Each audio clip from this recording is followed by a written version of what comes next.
Welcome to Novelist Spotlight. This is Mike Consol, your host. Two quick things before introducing you to my guest. First, I encourage you to subscribe to this podcast by clicking on the follow button and also clicking on the bell icon so you are alerted to each new edition of the program. Second, in addition to being the producer of this podcast and interviewing novelists, I am a novelist myself. I've written 4 books, 3 novels, and 1 short story collection. In the episode notes, you will find a short link to my Amazon page and all 4 of those titles. Now, on with our program. In the spotlight is Kate McKean, literary agent at the Howard Morhaim Literary Agency in Brooklyn, New York. She earned her master's degree in fiction writing at the University of Southern Mississippi.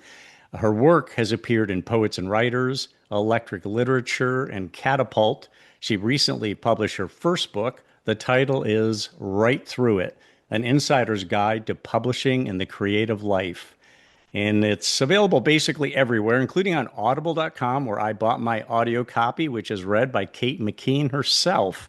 And I will tell you, it's just full of good information for authors, as well as, would-be agents. I'm sure there's people out there who think in terms of maybe being an agent. Well, you're going to learn a lot about being an agent from Kate, both from that book and our discussion today.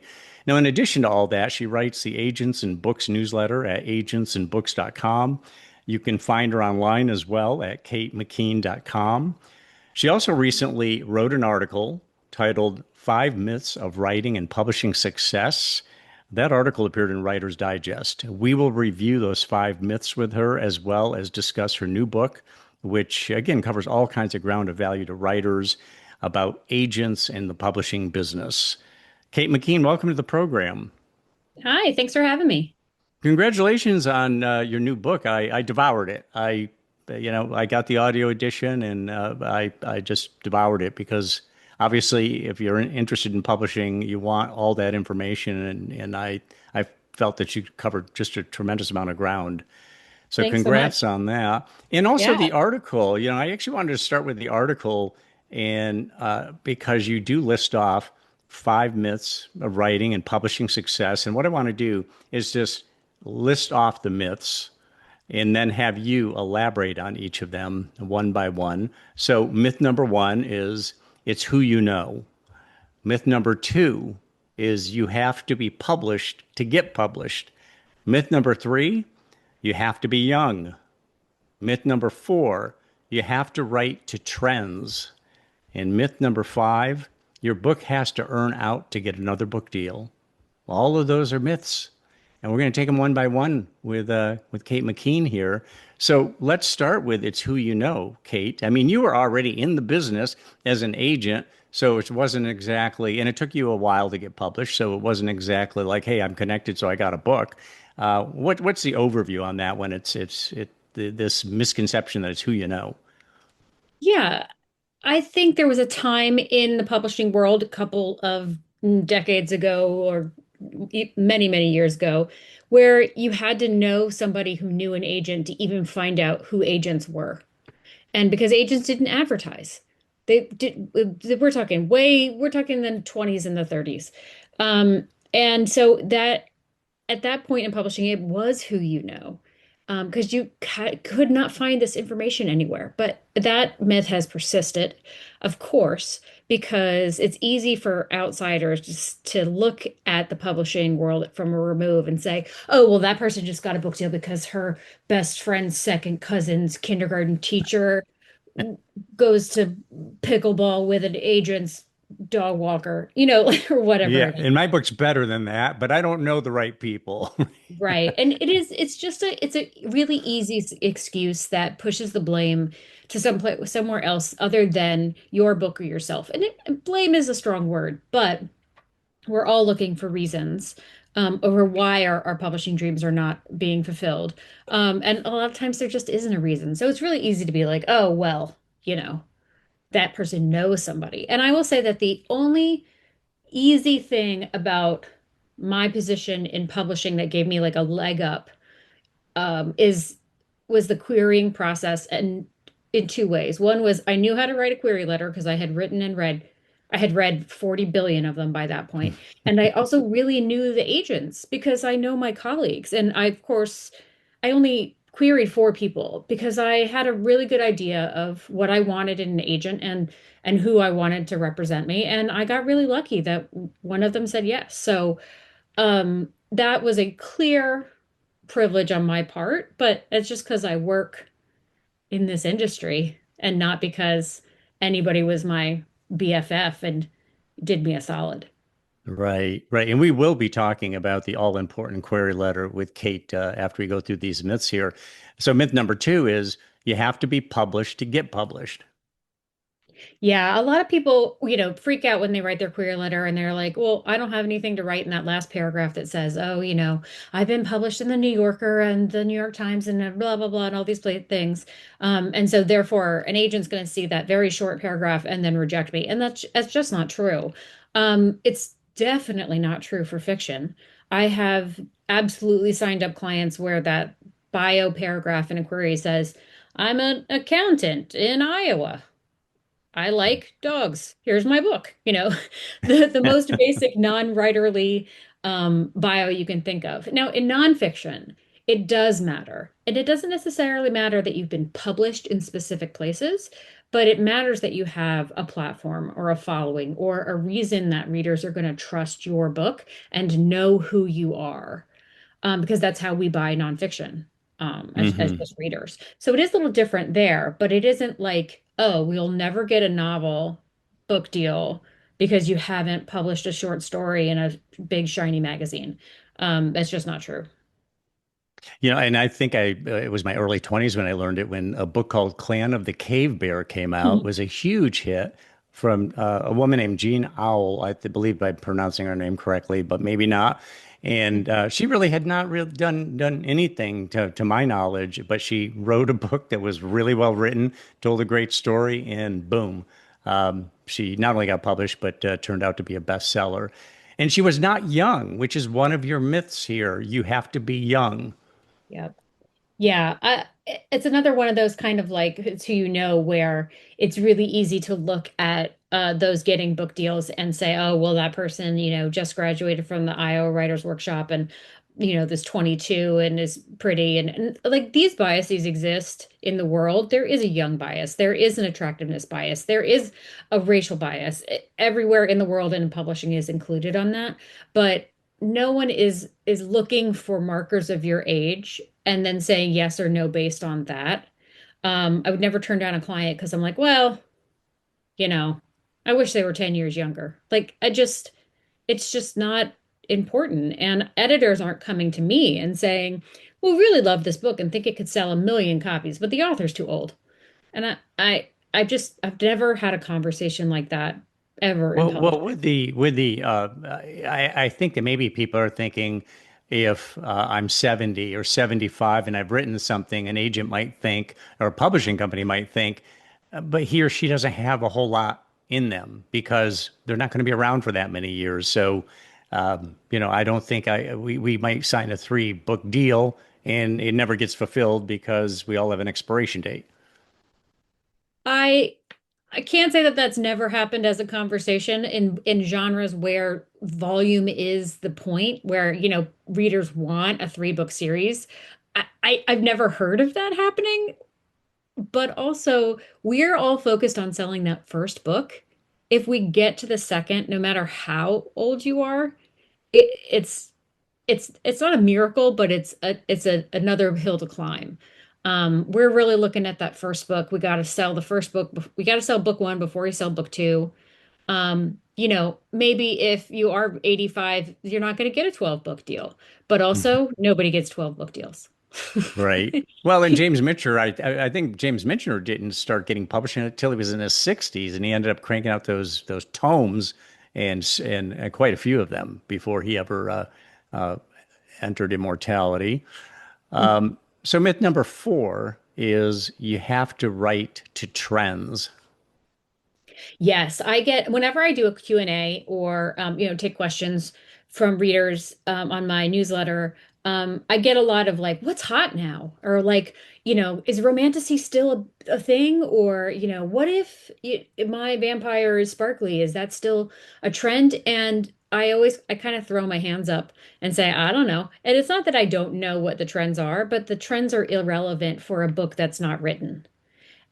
Because by the time you get finished with a book, a full manuscript, especially for novels, um, that trend will be over because unless it takes you 2 weeks to write a book, which I think John Scalzi said that he did on the internet today, but that's John Scalzi, and more power to him. But you can't write fast enough to meet a trend for a book that is on the shelf today because that book was sold 1 or 2 years ago and written up to 5 years ago. And you're just always going to be behind. Plus, I'm not buying for the market that is selling in 2026. I'm buying for the market that will be selling in 2028 and 29 and 30 and on. Because that's the that's the production schedule of book publishing. So while I think that you can ask smart questions about trends that are ongoing and whether that publishing professional thinks they still have juice, romantasy I think is on the downturn in terms of just what readers want to read. So I would not go if I was a writer looking for a project, I wouldn't go, oh, I'm going to write a romantasy and cash in. That would, I don't think, be a smart choice. But also the I'm going to cash in on a trend thought process doesn't actually work. Hmm. I've just never seen it work. I think you should just write the book you want to write. Yeah, yes. Well, let's go to myth number 5. Your book has to earn out to get another book deal. Yeah, so the word earn out means earning back the advance you got from the publisher in sales. And so when you get a book deal, that number we talk about is your advance, and they are literally advancing you future money that you would earn when the book sells.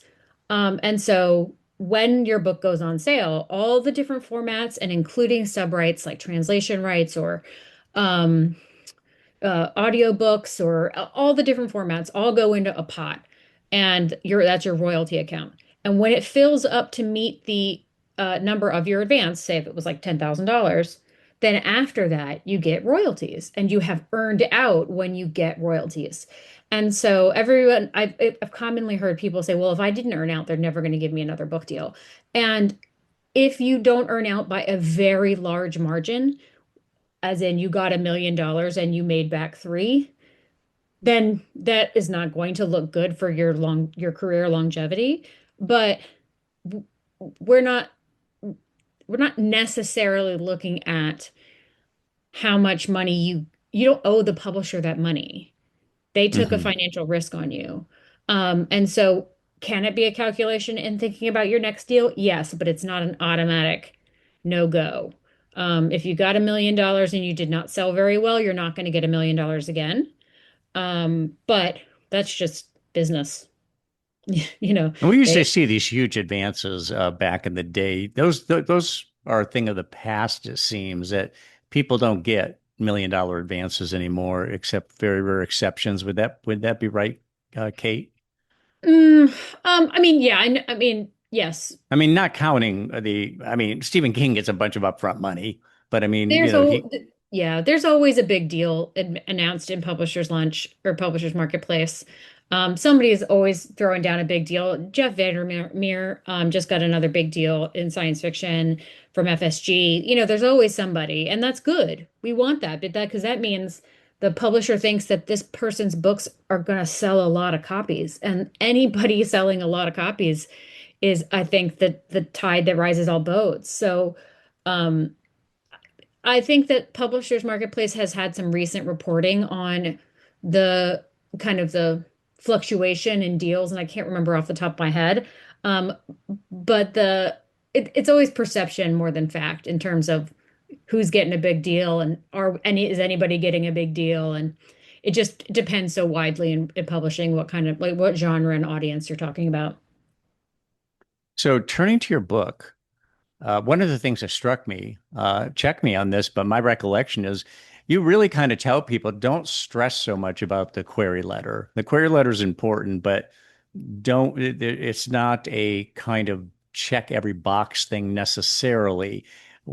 Talk a little bit about the query letter and what really grabs your attention in a query letter? Is it kind of the summary of the actual novel, or is it are there some other factors that you're looking for?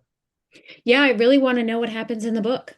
Or if it's nonfiction, what's the promise to the reader and how are you going to fulfill it? Are you going to teach me how to do X, Y, and Z in four simple steps? Or are you going to tell me this amazing story of your triumph over adversity? Or are you going to tell me the story about this dragon versus that dragon and you know, evil doesn't prevail? I need to know what happens in your book because that's how we talk about books to people in our everyday lives, not just me talking to editors. When you've read a really good book, you say, "Oh my gosh." And then when this happened, I couldn't believe it. And there was a twist and blah, blah, blah. And even with a book that is not very heavily plotted, you're still talking about what the characters did and how you felt about it, even if those motions are very, very small. So I think that's what the query letter should be focused on. And the more you talk about themes or why you wrote it or of these kind of like secondary or tertiary things, the less I'm paying attention to it. And it doesn't have to be this like bulleted list of an outline, and it doesn't have to be completely workmanlike.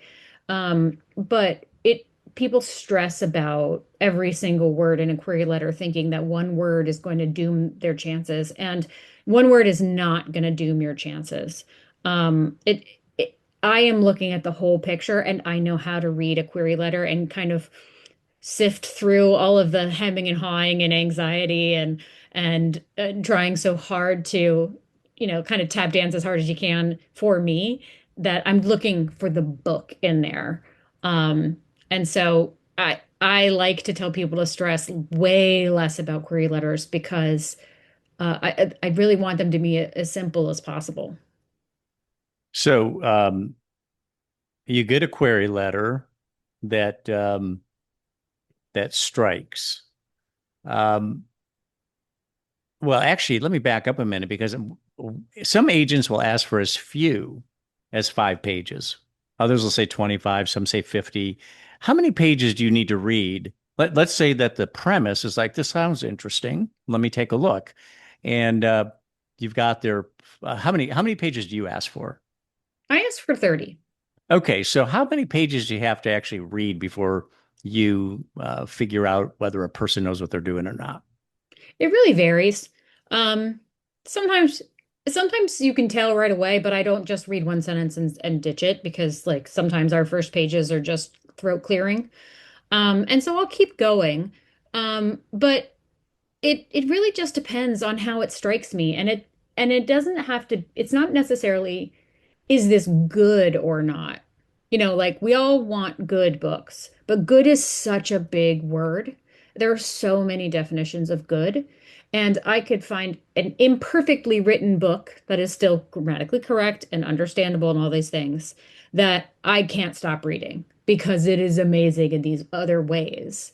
And then I can find a beautifully written book that I don't want to keep reading for other reasons that are not keeping my attention. So it's a balance between both of those things. And we've all read books that we know are less artfully done, but loved tearing through, and other books that we know are beautiful but struggle through. And, it's a toss-up. We all read books, different kinds of books at different points in our days, even our weeks. So I think there's a lot of room for both. I remember with the Confederacy of Dunces, it was Hmm. Robert Gottlieb, I believe, who said, it's a beautifully written, funny book that doesn't say anything. But he Yeah. did eventually get it published, and it was celebrated, and it did win an award. It won it posthumously, and that was a little bit controversial, I think, at the time. But yeah, I think that, in fact, I just saw an article recently I read that um, it was an author who said, I spent so much time trying to write beautiful sentences that I didn't really pay attention to really driving the story forward. And that really cost me. Eventually, along the way, though, the moral of the story was she figured that out through feedback from agents and editors, and ended up getting published because she started paying more attention to the story and still concentrating on writing it beautifully, of course. But there was that. So you get your 30 pages. You really like what you see. You like the concept. You like the writing. You think this person's got something going. You ask for the manuscript. And boom, it's still good, really good. You want to sign them. Is that always a written agreement? I mean, I think the standard is what, 15% for book sales, 20% on movie rights or international sales, it might be. Clarify that for us. But is it always, you always do a written contract? Is that right? Or a written Our agreement? agency does a written agency agreement, and really just outlines all the things we'll do for you and any expectations that we have for you, which is, you know, talk to us. And it does stipulate the financial percentages. You're right, it's 15% domestic, 20 to 21% foreign, depending on the makeup of co-agents that we use. And it can differ from territory to territory, and then 20% for film rights, and that's industry standard. It's also non-negotiable. I definitely have had someone say, "Okay, well, I'll give you 40% if you'll be my agent." And first of all, I cannot do that for many reasons, and second, I won't do that. And also have, as people have asked to try to negotiate me down, and I also cannot do that. Yeah, that stuff is set in stone. Okay. So, Mhm. have you had the experience of turning down a novel that another agent picked up and it turned out to be a big hit? My biggest regret is that Celeste Ng queried me for her first novel a bajillion years ago, and I did not recognize its genius and passed on it. And then, of course, she went on to write half a dozen fantastic books. And we're friendly on the internet, so I don't I actually don't beat myself up for those things because every agent has that story. I'm gonna have another one in the future. And then just I wasn't the person who saw the light, and so that was not my client to have, and they find someone else, and so I don't. How many people rejected the Beatles? It's fine. Right. Life goes Yeah, on. it happens. And what, before Humphrey Bogart, somebody else was offered Casablanca, turned it down, and oops, that was a bad one. Yeah. Um, Hey, this might be another myth, but what about the author out there who is thinking, hey, I got 150,000 social media followers, so that's going to really help carry the day. Is that something you look for? Does that matter to you? It depends on the genre. In nonfiction, a follower base matters, but it's not a specific number because I've had really successful books for people who've had 30,000 followers on a platform. And I've had very unsuccessful books for people who've had 1 million followers on a platform. So follower counts on any of the social media platforms do not equal book sales. I'd say we probably have a 1 or 2% turn return rate on that kind of thing, where 1 or 2% of your followers will buy your book. And then it also matters what platform you're on and who is there and what you're writing about. Because if you have a huge, let's say, Instagram following and you're writing about, really detailed economic policy, but not on Instagram, that's not going to help your big, juicy nonfiction book about economic policy. Or if you are in the cooking space and you're not on Instagram or TikTok, that can be a big deterrent because that's where a lot of the market is looking at that content. So, and for kids, it's completely different because for everything under young adult, you're not marketing to the reader. You're marketing to parents and librarians. And so where are parents and librarians? So it really depends on whose eyeballs you want on your work, where they are and where you are. And like everything tied together creates the platform. When I got my book deal for Right Through It, I have a modest social media platform. I have at the time I only had maybe 17,000 subscribers to my newsletter. Twitter was still a thing. I had maybe 30,000 followers there. I have still to this day do not have that many Instagram followers. I'm not on TikTok. And I still got a book deal because I speak frequently to writers and outlets like this. I have lots of contacts in media and professional colleagues and things like that to help promote the book. I know where I can pitch things like in Writer's Digest to support the book. And I had the newsletter already queued up. So all of those things together created a platform, not just I have 150,000 followers on Instagram, which was not true for me anyway. So when you're representing a writer, you think this is very promising. You take it to the editors. Editors, to your surprise, one after another turns it down. Maybe liked it, but said it doesn't quite work for us, or that pipeline's already filled by a different author. How much time do you give it? I mean, I've heard of agents representing authors for several years before anything happens, but what is kind of and I don't know if you actually have a very specific answer to this, but there must be times when at some point you say, I did the best I could with this. You better find another agent because I wasn't able to make contact on it. Yeah, it's definitely not a passage of time thing. It's really just a checking in with the author, seeing what they're working on next, seeing if I feel like I can do bring something to the table to help them because I don't want to get in their way. If I'm not connecting with what they're doing, or then I'm not the right advocate for their work, and I want to get out of the way. So it's not a factor of how many books we do or how many months it takes or this kind of a number. It's not a number, it's more of a feeling and a conversation between me and an author. I would say that the rejection is the norm.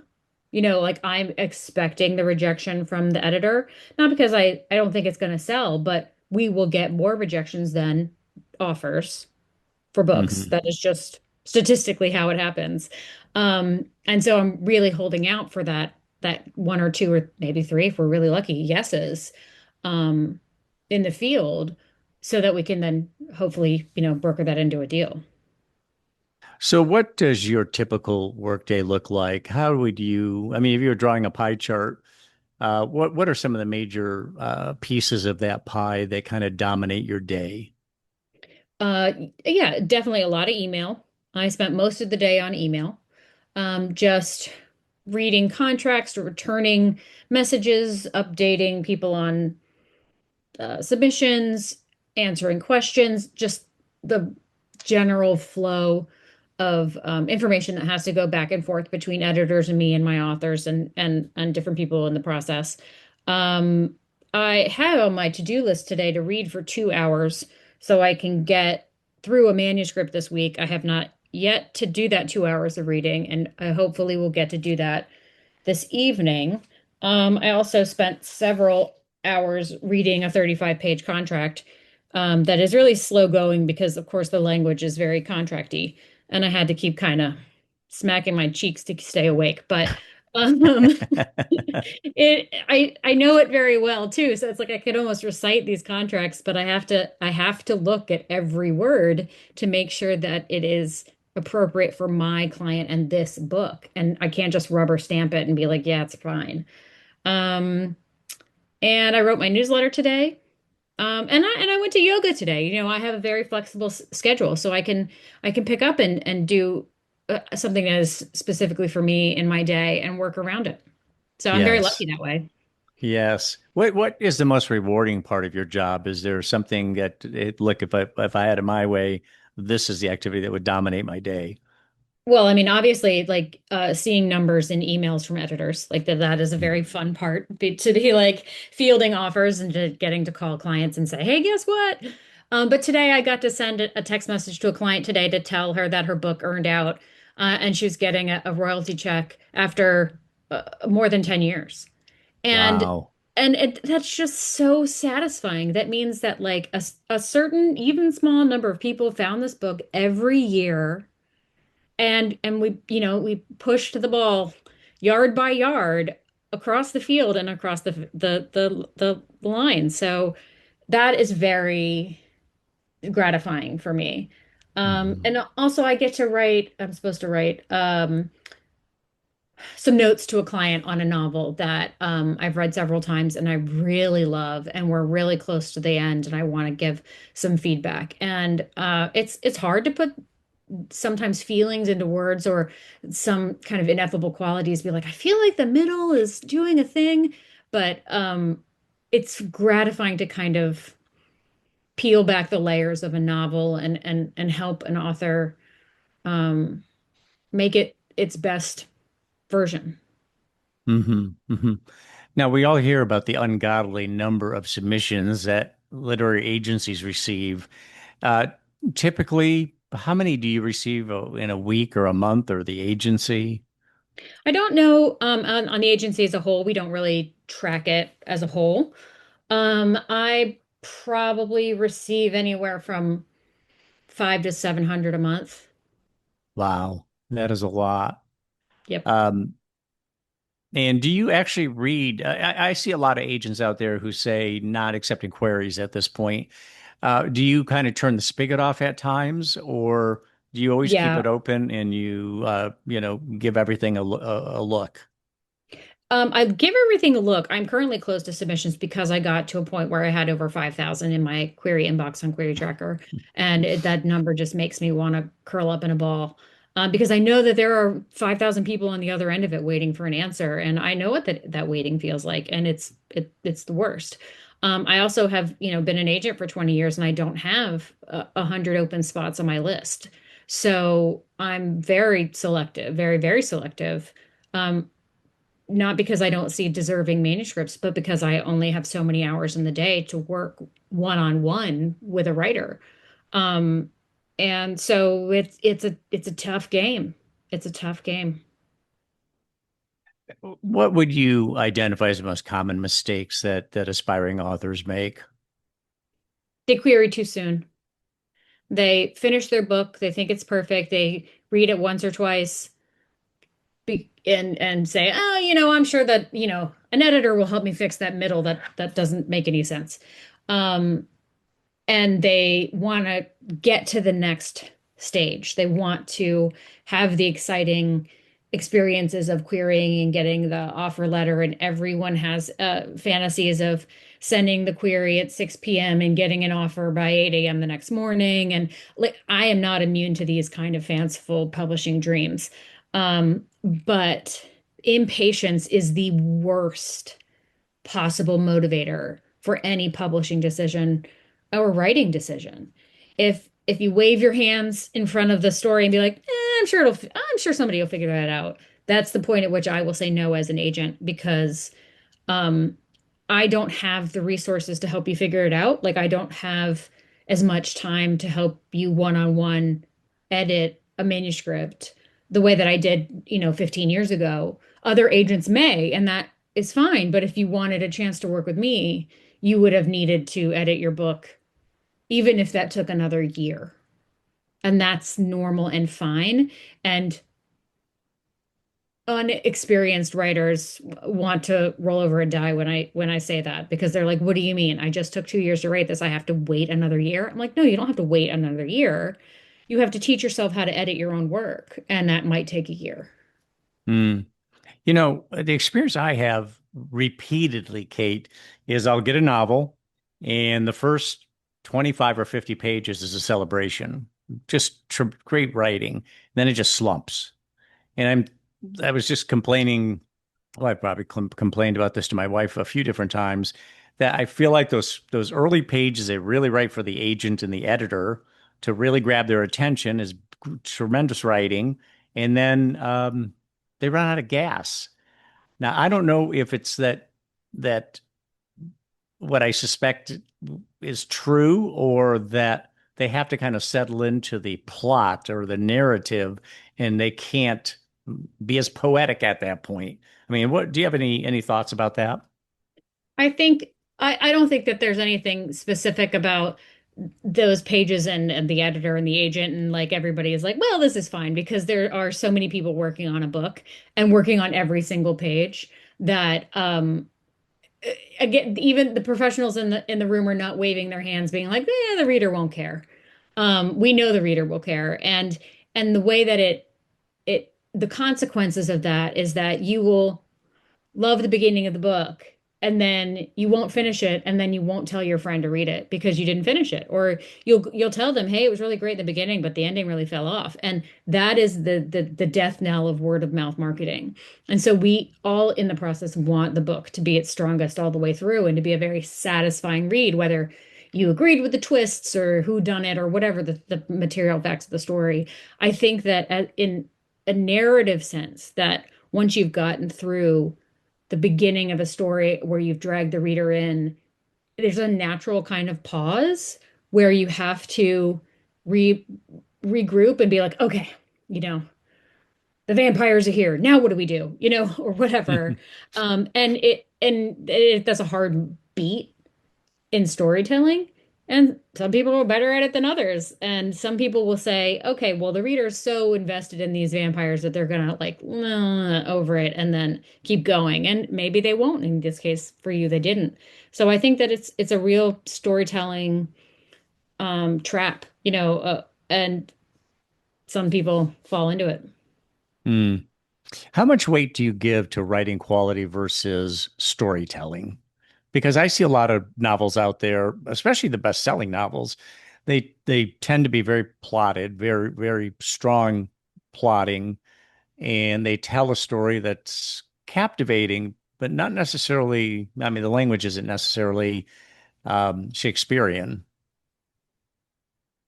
Well, we all read for different things, and the some of the best-selling genres in publishing are plot heavy because those are entertaining books to read and beautiful. Lots of books that we would call genre, science fiction, fantasy, mystery, romance, thriller, all of that are beautiful works of art. But the reader who is reading for volume is reading for the story. But Hmm. they will put down books that they don't like the voice or they don't trust the narrative or they don't like they don't jive with the author and they'll put it away and they'll find another one. And I think that's just true across the board. Um, the publishing machine, the retail industry of publishing sells more genre books than literary books.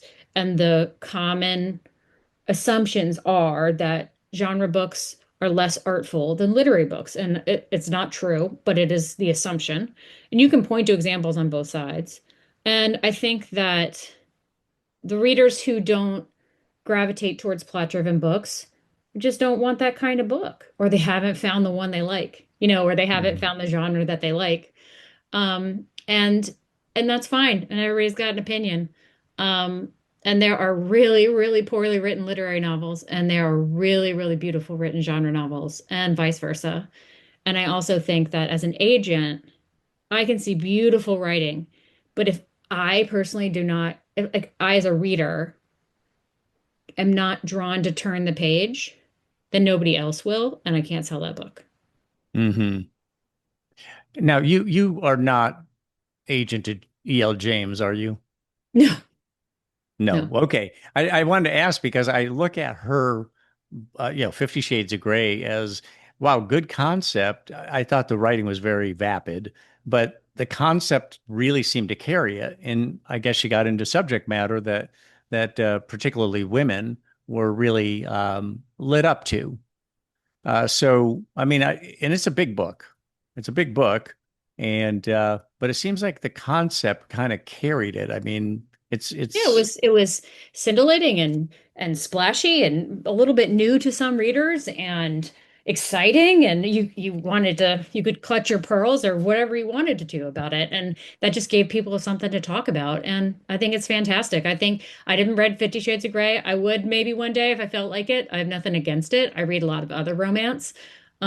But I kind of don't care you know, whether it's if people think it's poorly written or well written, because people read it. And if all of those people read one more book, like that's how we keep publishing alive. So I really don't, it doesn't bother me. I don't, I'm not, I, I just don't, it's not that I don't care about the written word, but if somebody really likes a book and I don't think it's well written, okay, that's fine. right. Yep. Well, everybody's got different tastes. Yeah. I mean, Mhm. my wife loves a heavily plotted book. She wants narration. Anytime I recommend a book to her, it's kind of like, this isn't for me. It's not going anywhere. Yeah, So, I'm honestly, my husband and I are like that too. We more than ever recently have overlapped in the books that we both like.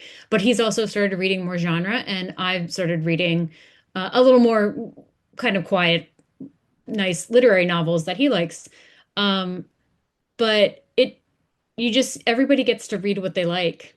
And if you haven't found the thing that you like yet, go talk to a librarian. They'll tell you. You mentioned genres, you mentioned romance, and I did have an academic on the podcast a few months ago who had written an article for a news outlet called The Conversation and about how romance is so dominant in terms of book sales. I think that she said it was, a quarter of all books are romance novels, and was a big romance reader herself. There is, I mean, the person who's trying to be successful, like I want to write, but I also want to be financially successful. I can see them gravitating towards a genre, just feeling that, particularly with romance, I think it seems that a person who's a romance fancier will read maybe dozens of books a year, romance books a year. I suppose that the same is probably true for detective novels to a lesser extent, and maybe sci-fi to a lesser extent, but romance really dominates. Um, how do you, as an agent, when something like that comes across your desk, a romance novel? I mean, do you actually? I didn't read what you're looking for. I know you're closed to queries right now, but I don't know what you're looking for right now. What your typical readout is? Is romance one of the categories you're looking for? Of course. Why wouldn't it be? Well, it I would mean, be there are because it's such a plenty. huge seller. Yeah, well, I mean, there are plenty of agents who don't do romance, and romance is a humongous genre in publishing. And there are so many different flavors of romance. And some are more popular than others, or more or viable than others at different given times. There was that time when everything was a vampire novel, was the Charlene Harris days when it was called paranormal romance. And now we have romantasy, which is kind of the same thing, but a slightly different flavor. There's contemporary romance, which have all the kind of candy colored covers that has been popular for many years. People used to call it chick lit. Now it's just contemporary romance. There's Regency romance, there's historical romance, there's queer romance, there's sapphic, there's everything under the sun has its Hmm. own little niche. And so as a reader, and well, as an agent, I don't just represent books that I like. Personally, as Kate, I like a bunch of different kinds of books. There are books that I think are good and readers would like that I don't have to personally like to sell. And that comes into play a lot more as my clients, as a relationship um, matures, because I don't know what they're going to write next. And I don't tell my clients what to write next. If we talk about it, we just can strategize and say, well, I wouldn't focus on that right now. What about this idea? But I don't know what's going to sell because I don't have a crystal ball. I can just make educated guesses, just like any other agent or editor out there. And so we'll strategize as much as we can, but I really want my clients to write the book that they can't stop thinking about, because there's something sticky in that idea that is carrying them through the pages, and which they, if they put it on the page in the most compelling way, then it will carry me through the pages, and then I can pass that excitement down the whole line, from editor to marketing person to salesperson to store owner to bookseller to reader, and then to the reader's friends. Hmm. So I'm looking for that kind of excitement. But there are also areas of the world that I just know more about. In the beginning of my career, I started selling a lot of craft books, so sewing, knitting, crochet, that kind of thing, because I personally knew a lot about it. I'm a very much a jack of all trades, master of none when it comes to being crafty, but I'm crafty and I enjoy it. And there was an up and coming kind of genre of knitting books, and this was and other crafts. And I found that niche that I could get in there and help writers find publishers, because I knew what I was talking about. Because if you don't know that a knitting book should not have crochet patterns in it, then you're lost.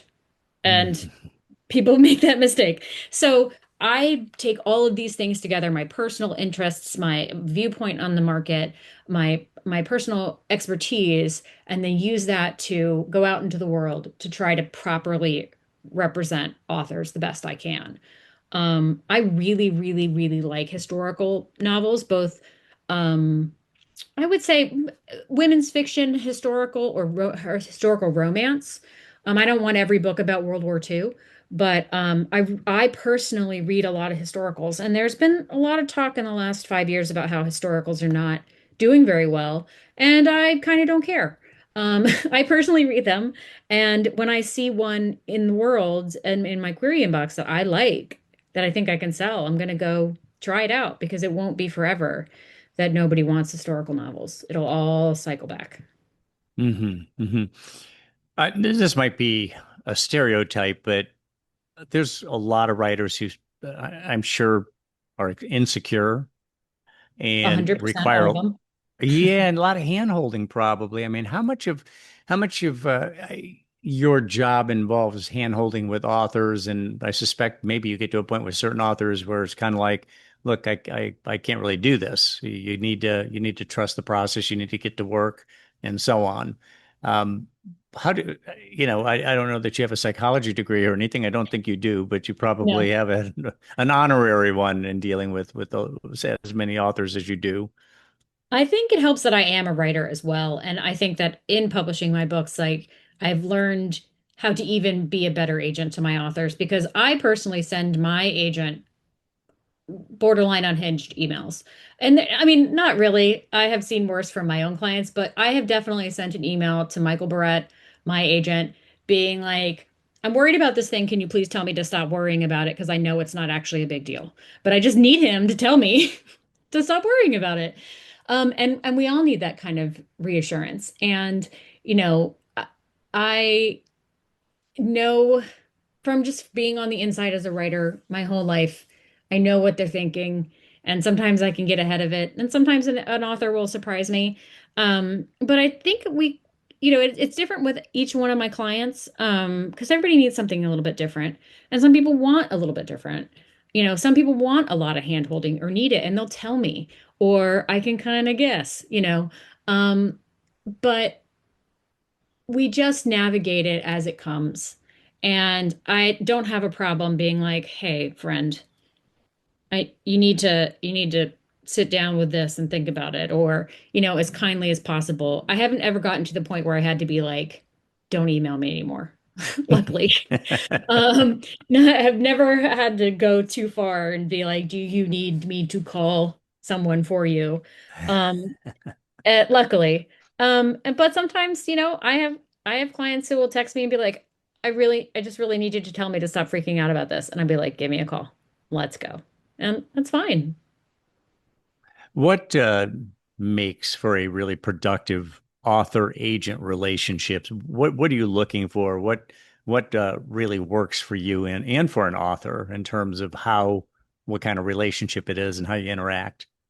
Open communication. I cannot fix a problem that I don't know exists. I cannot help you with these feelings of anxieties, you being an author, with these feelings of anxiety, unless I know you are anxious. And if I can't tell that from your vague social media posts or whatever, then you need to tell me.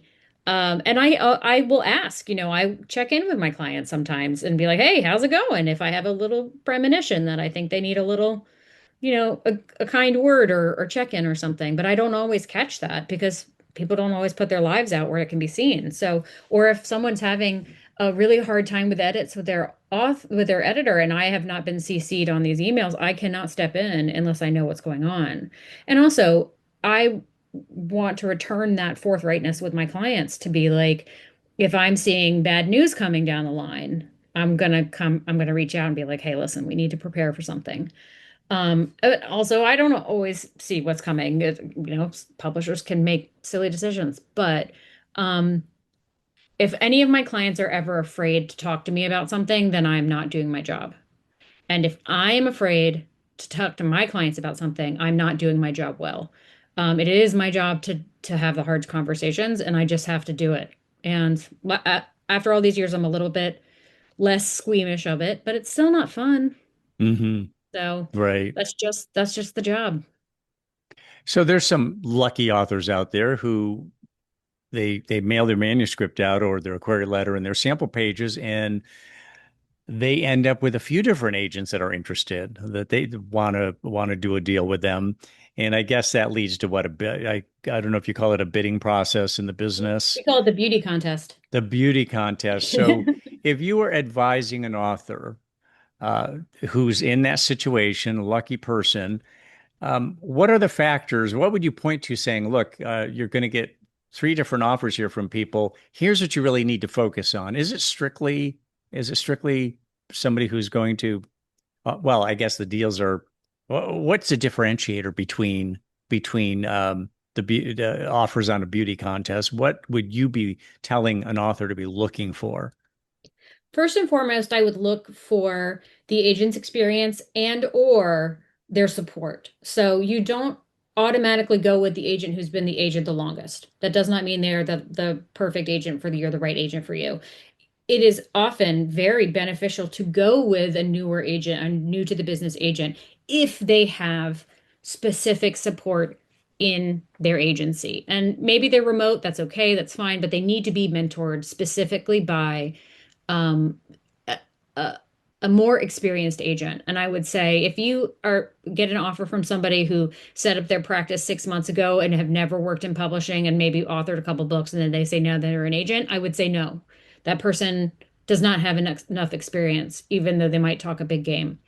Um, the way we learn how to be agents is an apprenticeship. I learned what contracts should look like by sitting on the office couch with Howard Morhaim, looking page by page, clause by clause, and learning how the contract should look. And that is the way I became the agent I am today. So I'd say first and foremost, it's experience or mentorship. And then second, I think it's vibes. If you don't feel comfortable talking to that person outside of the normal kind of anxiety of talking to someone that is, maybe will unlock doors for you or is impressive to you or feels like an authority, like we're all get a little nervous there. But if you aren't feeling like you can talk to that person, then they're not going to be an effective agent to you because like I said, I if my clients are scared to talk to me, then I can't do my job well. And if you are scared to talk to that agent, they are not going to be a good agent for you because they won't know what you need unless you get over that fear. You also want to make sure that you both kind of see the novel the same way. Because if an agent is coming in and saying, I can get you $1 billion for this book, all you have to do is change the dinosaurs to trucks or whatever. And if you don't want your book to have trucks in it, then you should not work with that agent. And if an agent is citing numbers to you and saying, I promise you this book deal, just absolutely run. No agent should promise you numbers because they do not have control over those numbers. I cannot make a publisher give me a specific dollar amount. Um, and if an agent ever asks you for money, run. They are not a Oh credible yeah, agent. they're And they're, scammers. Yeah. yeah. So the money never flows from the author to the agent. It always flows from the publisher to the agent to the author. Interesting. So, some of the research that we've read lately that's been really discouraging for authors and I'm sure for publishing companies is that the number of people who read for pleasure has plummeted here in the United States, and I think that's more broadly than that. There's so many distractions now. There's video and social media and virtual reality, augmented reality, on and on. What is the future of reading? Does your agency, does the publishing business in general pay a lot of attention to this? And do you have any insights as to how they feel about whether reading is still good and brisk or whether there'll be an eventual resurgence? I think this is probably my third news cycle of the book is dead, long live the book. It comes and goes. When ebooks came around, everybody was like, oh, the book is dead. I think when radio came out, they said the book was dead. Mhm. I don't believe it. I'm sure that there are actually these studies. I haven't read the articles, but the studies that say, oh, this and that. And I have a 10-year-old and I do find it can be a struggle to I can't make them read because then they'll hate it. So I don't, we talk about books the way we talk about all other media. And so I'm sure there are numbers. There's always numbers, but the book is a perfect technology. It's relatively expensive or widely available in libraries. It always works. It's always on. It's portable. It's portable. Everybody knows how to use it. Um, it's not going anywhere. We do have to fight. I think we have to fight the algorithmic. companies more than anything else because they're just literally sucking us into our phones. Um, but I have a lot of And the excitement and book can faith. be on the phone. The book can be on the phone Yeah, as well. Like true. when like your novel is on my or your novel, your book is on my phone, and that's where I listen to it Absolutely. from. I read ebooks all the time and I listen to audiobooks all the time. And those are reading. Like that is reading. But if if it is easier, if you're at a slow point in a book and you're like, oh, I'll just go check Twitter or Blue Sky, whatever. Um, like we have to combat that as writers and publishing people. And I think that Hmm. that is also one of the ways that it, maybe has turned to focus to plot-driven books because we can't let you put it down. And Right, that it does affect things in small ways, but like we've had books for, I don't know, hundreds, thousands of years. I can't tell you. right. Well, I the don't know. Gutenberg, yeah, Yeah. dating back to the Gutenberg, that Maybe really not got us 100,000 going. years, but yeah.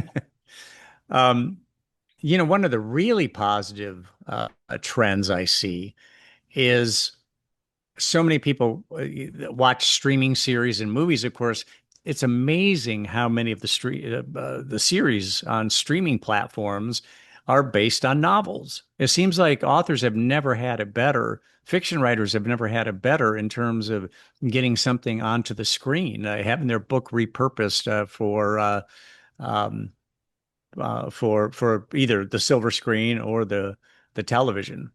Yeah, I mean, it's really worked out well for Homer and the Odyssey. Like he's Yes. been super lucky. No, but I agree. But what I think is a factor there that is a little bit different than previous years is that Hollywood is looking for a sure thing. And so they want to make shows out and movies out of the best selling things, the highest selling things, so that they can say to their investors, X bajillion people read this book, so X bajillion people are even going to watch this movie. And that's why we see a lot of repackaged and repurposed and remakes. Here's a brand new live action Moana, like here, whatever it is, it's because the economy is so precarious in different ways, and because everyone is fighting for the few extra dollars that everybody has right now. They want as much assurance that they're going to get their investment back. And so books have data behind them that says, hey, this sold X number of copies, ergo, instead of an original screenplay that has no data behind it, that is a little less. It's not a sure thing. But then you look at Widow's Hmm. Bay, which was a fantastic TV show. I absolutely loved it. And that was an original screenplay that somebody wrote on spec for Parks and Rec. Hmm. And I think that's my favorite show of the year. Hmm. So there's always going to be one, and I saw the Odyssey and I see most of the big book movies. Um, but it's tough. It's tough. I think fewer things are actually getting made. Lots of things get optioned, but I think very few things are actually getting made, and it's been tougher in the last maybe 4 or 5 years to Hmm. get something to actually hit the screen. Before I let you go, Kate, I did want to ask you about artificial intelligence, AI. As a magazine editor, I use it every day. I can take a white paper from some company, feed it in there, and tell it to write a magazine style article in Associated Press style, and it flubs it once in a while. But it's amazing how good it has become, and we're only scratching the surface. But I also know that agents like you and publishing companies, and I've even seen it where they say we don't want AI written stuff. We want you to assure us that you are actually the author. This isn't a bunch of stuff spit out by AI. Um, what about AI? Do you use it yourself to help streamline your job? And Absolutely what not. about you don't? No, I have a zero AI policy. I don't use it. I don't like it. I don't think it does good work. I have to Hmm. disagree with you greatly. I would not want to read a publication that spit out an article from a white paper. AI is trained on stolen copyright and copyrighted works. So even if, like, I'm not sure you had the right to put that into AI and spit it out. Um, but I Oh, don't know the particulars of what I you're get doing. what I do is I send it to them and then they, yeah, Oh, it's all. The thing that's is that good. one of the things I notice is that when it comes to just journalistic writing, it does much better than, but if you ask it to write a story, because I've experimented with that a little bit, uh, it doesn't write good fiction, but it can take information and turn it into a good, magazine story or newspaper story. Well, I Always needs mean, to be revised. It always needs to be reviewed and fact checked and revised. But well, obviously, you're I'll not admit, looking for an AI bot to be yeah. producing the novels that you're representing.